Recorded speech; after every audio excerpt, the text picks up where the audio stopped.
একটা sensitive issue নিয়ে কথা বলবো। রেকটাল ক্যান্সারের ক্ষেত্রে পায়খানা রাস্তা রেখে অপারেশন করা যায় কি যায় না। আমার দুজন পেশেন্ট সম্প্রতি, দুজনেরই আমার কাছে ডায়াগনোসিস হয়েছে, পুরো ওয়ার্কআপ হয়েছে। এখন আমরা একজনের ক্ষেত্রে আমরা থেরাপি দিয়েছি আগে, এখন সার্জারি লাগবে। আরেকজন পেশেন্টের থেরাপি এখন লাগবে না, আগে সার্জারি পরে থেরাপি করতে হবে। দুজনেই একই প্রশ্ন করেছেন যে ওনাদের ক্যান্সারটা একদম নিচের দিকে, টয়লেটের রাস্তা থেকে, মানে টয়লেট রাস্তার যে বাইরের মার্জিন সেখান থেকে 1 সেন্টিমিটার দূরে। ওনারা প্রশ্ন করেছেন যে টয়লেট রাস্তা রেখে সার্জারি করা সম্ভব কিনা, মানে সার্জারি করলে যে বাইপাসটা করতে হবে এটা পার্মানেন্ট বাইপাস যেন না হয়, এটা ওনাদের চাওয়া। আমি ওনাদেরকে বুঝিয়ে বলেছি যে আসলে ওনাদের যে অবস্থায় আছে সেই অবস্থায় টয়লেটের রাস্তাটা না রেখে করা সম্ভব হবে না। শোনার পর থেকে গত 1 সপ্তাহে ওনারা আমার সাথে এখন পর্যন্ত কোনো যোগাযোগ করেননি। এখন যেটা আমার বলার উদ্দেশ্য সেটা হচ্ছে যে এরকম জিজ্ঞাসা অনেকেরই থাকে যে টয়লেটের রাস্তা রেখে সার্জারি সম্ভব কিনা।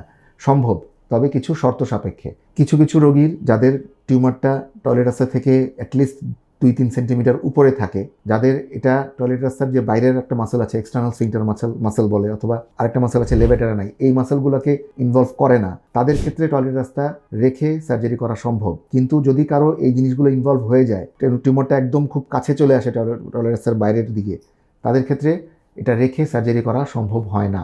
কারণ এটা যদি রেখে আসা হয় তাহলে টিউমার রেখে আসতে হবে। টয়লেট রাস্তা যদি বাঁচাতে হয় তাহলে সাথে কিছু টিউমার রেখে আসতে হবে।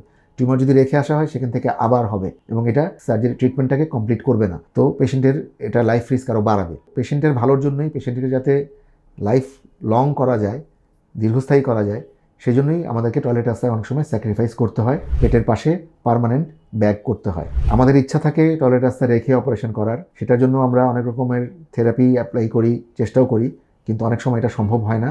এটা আসলে পেশেন্টদেরকে বুঝতে হবে। এটা দুঃখজনক হলেও সত্য।